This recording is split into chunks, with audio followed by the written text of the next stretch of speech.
राजधानी दिल्ली में लगातार अपराध और अपराधी खुलेआम घूम रहे हैं। मामला ताज़ा मंगोलपुरी थाना क्षेत्र इलाके का है, जहां पर सी ब्लॉक में एक करण नाम का लड़का था, जो बीते 11 तारीख को अपने घर से किसी दोस्त के फ़ोन पर बाहर जाता है और बाहर कोई 3 जो शख्स थे, उन पर चाकू से हमला कर देते हैं। पूरा मामला क्या था, देखिए इस वक्त हम मौजूद हैं उसी घर के बाहर, जहाँ पर जो करण था वो रहा करता था, और उनके जो भाई हैं वो हमारे साथ बातचीत करने के लिए मौजूद हैं।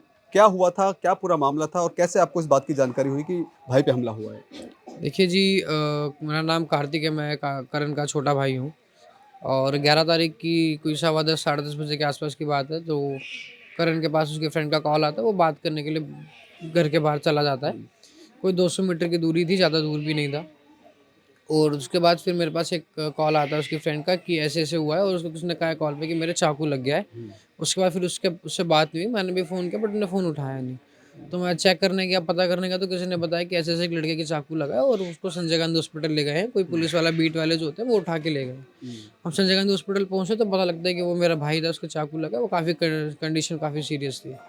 जो आपके भाई थे, कभी आपसे कुछ ज़िक्र किया कि कोई लड़ाई दुश्मनी थी किसी से जिन्होंने ये हमला किया? नहीं, नहीं जी, ऐसा कुछ भी नहीं है। देखिए, एक ही बराबर एज के भाई थे हम। हुँ। और 1.5 साल पहले फ़ादर की भी डेथ हुई थी, तो उसके बाद फिर ये है कि सारी चीज़ें ऑलमोस्ट डिस्कस करते ही थे हम आपस में। हुँ। उसने ऐसा कुछ भी नहीं बताया कि कोई दुश्मनाई, कोई रंजिश, ऐसा कुछ भी नहीं था। जब घर से फ़ोन आया था, घर से फ़ोन करते हुए निकला था, कुछ आपसे डिस्कस किया था कि कहाँ जा रहा है, किससे मिलने जा रहा है? जी, नहीं, नहीं, ऐसा कुछ भी नहीं होता। हुँ। नॉर्मली जो एक फ्रेंड्स के कॉल आते हैं, ऐसे ही कॉल आया था, उठ के बाहर चला गया था, बस बेसिक, और कुछ भी नहीं था। जब फिलहाल पुलिस के द्वारा क्या कुछ कार्रवाई की जा रही है? क्या उनकी कार्रवाई से संतुष्ट हैं?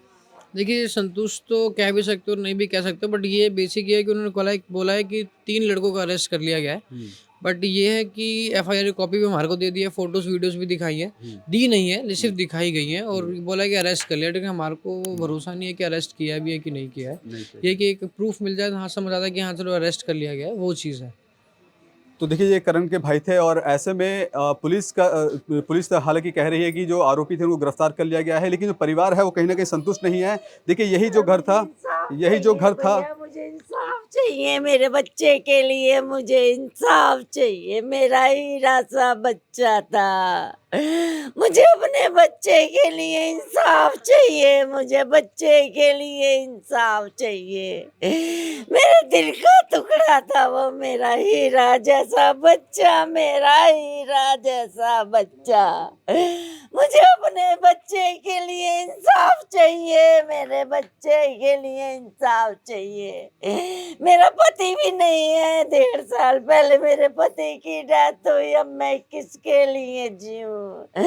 मुझे इंसाफ तो देना चाहिए ना, सरकार कैसे इंसाफ देगी मुझे, बताइए, कैसे सर? पुलिस प्रशासन क्या कुछ कहती है आपसे? मुझे तो बाहर भेज देते हैं, आप बाहर जाओ, आप बाहर जाओ, आप बाहर जाओ, हम करेंगे। अभी तक कुछ भी नहीं हुआ भैया, अभी तक कुछ भी नहीं हुआ मेरे बच्चे के लिए, अभी तक कुछ नहीं हुआ। हॉस्पिटल वालों ने इतना बिल बनाया, गरीब माँ इतना बिल कहाँ से देगी? इतनी गरीब माँ इतना बिल कहाँ से देगी? जिसका पति भी नहीं है, जिसका एक बेटा कमाने वाला था वही चला गया, माँ इतना बिल कहाँ से देगी? वो मेरे बच्चे की बॉडी भी नहीं दे रहे थे, वो कहते पहले 13 लाख रुपया दो, 28 घंटे का। सर बताइए, 13 लाख रुपया लगता है, 28 हमने पता नहीं कहाँ से अरेंजमेंट करके उनको पैसा दिया। हमने पता नहीं किस किस से भीख मांगी, हमने किस किस से भीख मांगी, तब हमने हॉस्पिटल का पैसा दिया। सर बताइए, 28 घंटे में 13 लाख लगते हैं क्या? 28 घंटे में 13। मैक्स हॉस्पिटल था सर, मैक्स हॉस्पिटल में सर मेरे बच्चे की बॉडी भी नहीं दे रहे थे, वो मेरे बच्चे की बॉडी भी नहीं दे रहे थे। सर मैं क्या करूं, मेरे को बताइए सर। देखिए, ये करण की माँ है और आँखों में जो आँसू है वो ये बयाँ करते हैं कि किस तरह से जो पुलिस प्रशासन और अस्पताल प्रशासन के द्वारा प्रताड़ित किया गया है और इनकी कोई मदद नहीं की गई है। हालाँकि पुलिस प्रशासन से और सरकार से मदद की गुहार लगाते हुए ये नज़र आ रहे हैं। क्या कहना चाहेंगे, लास्ट टाइम में जब करण का फ़ोन आया था, आखिरी शब्द क्या थे उसके? क्या कुछ आपसे बात किया था? देखिए मेरे पास करण का फ़ोन नहीं आया था, उसके फ्रेंड का कॉल आया था। करण से जो डिस्कशन हुई थी वो मैक्स हॉस्पिटल के अंदर हुई थी, जो ओटी में जाने से पहले जो उसने बात बोली थी, यही बोली थी कि उससे पूछा गया कि क्या हुआ? तो उसने बोला कि मैं टॉयलेट करने के लिए एक पार्क में जाता हूँ, तो वहाँ पे 3 लड़के आते हैं, मेरे पे अटैक कर देते हैं, छीना-झपटी के चक्कर में। क्या उसने ये बताया था जिन लोगों ने उस पे हमला किया है, क्या वो उसे जानते थे? नहीं, करण से पूछा गया तो करण ने कहा कि मैं उन तीनों में से किसी को भी नहीं जानता था।